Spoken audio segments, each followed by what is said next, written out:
स्त्री पुरुष का मिलना तभी होना चाहिए। शास्त्रों के अनुसार इस व्यवस्था के तहत स्त्री और पुरुष का मिलन तभी होना चाहिए जब संतान की इच्छा हो। स्त्री पुरुष संबंध आनंद का विषय नहीं है। प्रकृति में इस नियम का पालन सभी जीव जंतु करते हैं। शास्त्रों में कई ऐसे उदाहरण मौजूद हैं जिससे यह ज्ञात होता है कि उन दिनों संतान की कामना होने पर ही स्त्री पुरुष संसर्ग करते थे। अन्य समय में मित्रवत रहते हुए पति पत्नी सामाजिक क्रिया का निर्वाह करते थे।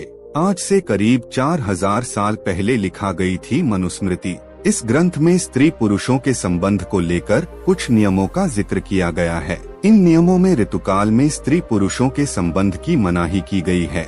साथ ही बताया गया है कि स्त्री पुरुषों को काम भावना पर नियंत्रण रखना चाहिए और अतिशय संबंध बनाने से बचना चाहिए। स्त्री पुरुष संबंध की आयु। मनुस्मृति के अनुसार स्त्री पुरुषों को जीवन के दूसरे भाग में गृहस्थ जीवन बिताना चाहिए। इस दौरान इनके बीच में संतान प्राप्ति और सृष्टि चक्र को बनाए रखने के लिए संबंध अनुकूल है।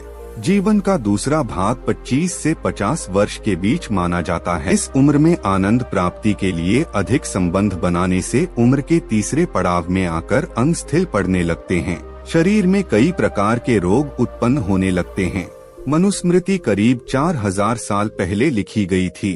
उस समय से लेकर अब तक विज्ञान ने कई सारी उपलब्धियां हासिल की है। इनमें गर्भनिरोध के कई उपाय भी शामिल हैं। संभव है कि उन दिनों जनसंख्या पर नियंत्रण रखने के कारगर उपाय नहीं रहे होंगे, इसलिए जनसंख्या पर नियंत्रण रखने के लिए यह नियम बनाया गया हो। वर्तमान में चिकित्सा विज्ञान कहता है कि स्त्री पुरुष संबंध सिर्फ संतान पैदा करने के लिए नहीं है, इससे स्वास्थ्य पर भी अनुकूल प्रभाव पड़ता है।